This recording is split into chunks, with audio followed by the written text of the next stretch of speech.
नमस्कार, weekend classic radio show पर आप सभी श्रोताओं का स्वागत है। मैं हूं सुधीर कुमार।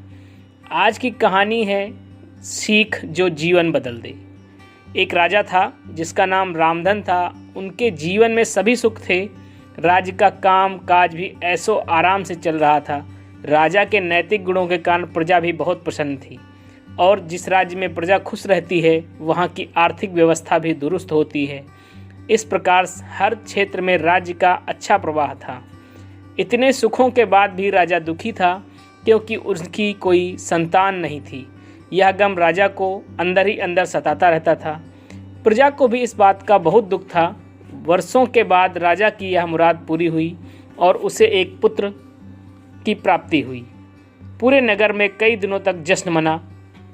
नागरिकों को राजमहल में दावत दी गई। राजा की इस खुशी में प्रजा झूम रही थी। समय बीतता जा रहा था। राजकुमार का नाम नंदन सिंह रखा गया। पूजा पाठ एवं इंतजार के बाद राजा को संतान प्राप्ति हुई थी, इसलिए बड़े लाड़ प्यार से रखा जाता था।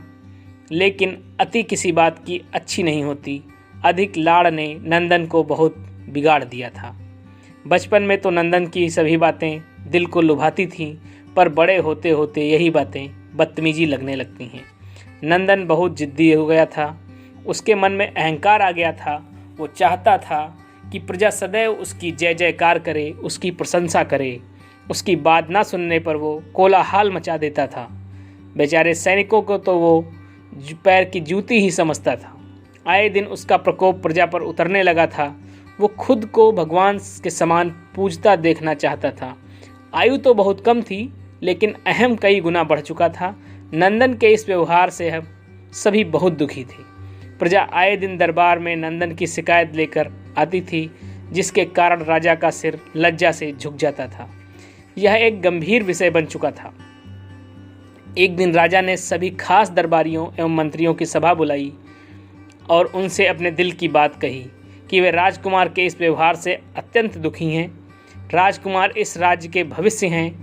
अगर उनका व्यवहार यही रहा तो राज्य की खुशहाली चंद दिनों में ही जाती रहेगी। दरबारी राजा को सांत्वना देते हैं और कहते हैं कि आप हिम्मत रखें, वरना प्रजा निसहाय हो जाएगी। मंत्री ने सुझाव दिया कि राजकुमार को एक उचित मार्गदर्शन एवं सामान्य जीवन की अनुभव की ज़रूरत है। आप उन्हें गुरु राधागुप्त के आश्रम भेज दीजिए। सुना है वहाँ से जानवर भी इंसान बनकर निकलता है। यह बात राजा को पसंद आई और उसने नंदन को गुरुजी के आश्रम भेजा। अगले दिन राजा अपने पुत्र के साथ गुरुजी के आश्रम पहुँचे।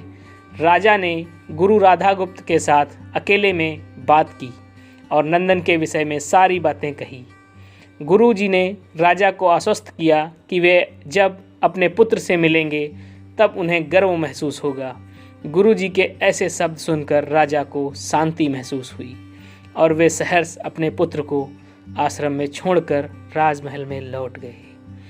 अगले दिन सुबह गुरु के खास चेले द्वारा नंदन को भिक्षा मांगकर खाने को कहा गया, जिसे सुनकर नंदन ने साफ इनकार कर दिया। चेले ने उससे कह दिया कि अगर पेट भरना है तो भिक्षा मांगनी होगी और भिक्षा का समय शाम तक ही है, अन्यथा भूखा रहना पड़ेगा। नंदन ने अपनी अकड़ में चेले की बात नहीं मानी और शाम होते होते उसे भूख लगने लगी, लेकिन उसे खाने को नहीं मिला। दूसरे दिन उसने भिक्षा मांगना शुरू किया। शुरुआत में उसके बोल के कारण उसे कोई भिक्षा नहीं देता था, लेकिन गुरुकुल में सभी के साथ बैठने पर उसे आधा पेट भोजन मिल जाता था। धीरे धीरे उसे मीठे बोल का महत्व समझ आने लगा और करीब 1 महीने बाद नंदन को भरपेट भोजन मिला, जिसके बाद उसके व्यवहार में बहुत से परिवर्तन आए। इसी तरह गुरुकुल के सभी नियमों ने राजकुमार में बहुत से परिवर्तन किए, जिसे राधागुप्त जी भी समझ रहे थे। एक दिन राधागुप्त जी ने नंदन को अपने साथ सुबह सवेरे सैर पर चलने को कहा। दोनों सैर पर गए। रास्ते भर बहुत बातें की। गुरुजी ने नंदन से कहा, तुम बहुत बुद्धिमान हो और तुम में बहुत अधिक ऊर्जा है, जिसका तुम्हें सही दिशा में उपयोग करना चाहिए। दोनों चलते चलते एक सुंदर बाग में पहुंच गए, जहां बहुत सुंदर सुंदर फूल थे, जिनसे बाग महक रहा था। गुरुजी ने नंदन को बाग से पूजा के लिए गुलाब के फूल तोड़ने को कहा। नंदन झट से सुंदर सुंदर गुलाब तोड़ लाया और अपने गुरु के सामने रख दिए। अब गुरुजी ने उसे नीम के पत्ते तोड़कर लाने को कहा। नंदन वो भी ले आया।